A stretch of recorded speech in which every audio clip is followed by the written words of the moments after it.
जब अल्लाह के नबी हजरत मोहम्मद सल्लल्लाहु अलैहि वसल्लम के एक इशारे से नदी में रास्ता बन गया और फिर जब नन्हे मोहम्मद अपने चचा के घर पहुंचे तो वहां ऐसा क्या हुआ कि रिस्क की बारिश होने लगी।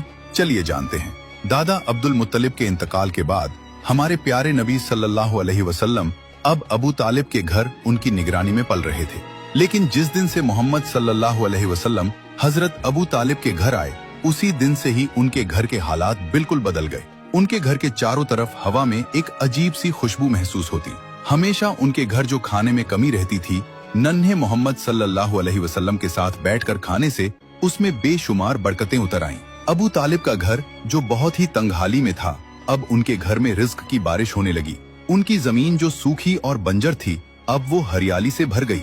अक्सर ऐसा होता कि दूध की मश्क आधी भरी होती, लेकिन जब नन्हे मोहम्मद सल्लल्लाहु अलैहि वसल्लम उसका सिर्फ एक घूंट पीते तो दूध की मश्क पूरी भर जाती और घर के सारे लोग पेट भरकर दूध पीते, फिर भी दूध पूरी तरह भरा रहता। बीवी पूछती, ये कैसा करिश्मा है, ये कैसा जादू है।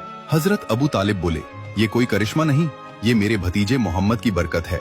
अबू तालिब जब बच्चों को मोहम्मद सल्लल्लाहु अलैहि वसल्लम के साथ खेलते देखते तो उनके दिल में एक अजीब सा सुकून का एहसास होता। वो अपने दिल ही दिल में कहते, ये बच्चा अजीब है, अल्लाह ताला इस बच्चे को किसी बड़े काम के लिए तैयार कर रहा है। वैसे तो दादा हजरत अब्दुल मुत्तलिब का साया उठ चुका था, लेकिन उनके इंतकाल से पहले की वसीयत पूरी हुई। अबू तालिब ने उस वक्त से हुजूर सल्लल्लाहु अलैहि वसल्लम को अपने बेटे की तरह पाला और उनके लिए अपना सब कुछ कुर्बान करने को तैयार थे। और इस तरह नन्हे मोहम्मद की परवरिश अबू तालिब के घर होती रही। जब आप सल्लल्लाहु अलैहि वसल्लम की उम्र 10 साल हुई तो आप अपने चचा जुबैर के साथ यमन की तरफ सफर के लिए निकले। गर्म रेगिस्तान की हवाओं में काफिले के कदम धीरे धीरे यमन की तरफ बढ़ रहे थे, लेकिन रास्ते में एक अजीब वाकया हुआ। एक वादी में एक ऊंट लोगों को गुजरने से रोक रहा था। जब उस ऊंट ने आपको देखा तो अपना सीना जमीन पर रगड़ने लगा, तो आप अपने ऊंट से उतरकर उस ऊंट पर सवार हो गए और जब वादी के दूसरी तरफ पहुँचे तो आपने उस ऊंट को छोड़ दिया। जब आप काफिले के साथ सफर से वापस लौटे तो देखा कि वो वादी पानी से भर गया है।